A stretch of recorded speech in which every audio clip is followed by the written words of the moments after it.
MSc farewell days are superb days. 3 days ಮಾಡಿದರು ನಮ್ಮ juniors. So first day graduation day ಮತ್ತು ಹಳ್ಳಿ ಹಬ್ಬ ಅಂತ. ಸೊ ಅವತ್ತು ಸ್ವಲ್ಪ ಫನ್ ಆ್ಯಕ್ಟಿವಿಟೀಸ್ ಎಲ್ಲ ಇದ್ವು. ಸೊ ನಾವು ಆ್ಯಕ್ಟ್ ಮಾಡೋದು, ಆ ಥರ ಚಿಟ್ಸ್ ಎತ್ಬಿಟ್ಟು ಆ್ಯಕ್ಟ್ ಮಾಡೋದೆಲ್ಲ. ಅದಾದಮೇಲೆ ಗ್ರ್ಯಾಜುಯೇಷನ್ ಡೇ ಮಾಡಿದರು.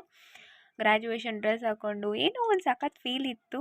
ಸೊ ಗ್ರ್ಯಾಜುಯೇಷನ್ ಡ್ರೆಸ್ ಎಲ್ಲ ಹಾಕ್ಕೊಂಡಾಗ ಸೊ ಇದು ನಮ್ಮ ಕ್ಯಾಂಪಸ್ಸು. ಸೊ ನೋಡ್ತಿದ್ದೀರಲ್ಲ ಎಲ್ಲರೂ ಎಷ್ಟು ಸಖತ್ತಾಗಿ ಕಾಣ್ತಿದ್ದಾರೆ. ಸೊ ಅದ್ರ ಮಾರನೇ ದಿನ ಬಂದುಬಿಟ್ಟು ಸಿಗ್ನೇಚರ್ ಮತ್ತು ಫನ್ ಡೇ ಇತ್ತು. ಸೊ ಗೇಮ್ಸ್ ಎಲ್ಲ ಅರೇಂಜ್ ಮಾಡಿದ್ರು ನಮ್ಮ ಜೂನಿಯರ್ಸು. ಸೊ ಅವತ್ತೆಲ್ಲ ಸಿಗ್ನೇಚರ್ಸ್ ಮಾಡಿ ಸ್ವಲ್ಪ ಮೆಮರೀಸ್ನ ಕ್ರಿಯೇಟ್ ಮಾಡಿದ್ವಿ. ಸೊ ವಾಲ್ ಮೇಲೆಲ್ಲ. ಅದಾದಮೇಲೆ ನಮ್ಮ ಫೇರ್ವೆಲ್ ಎಂಟ್ರಿ.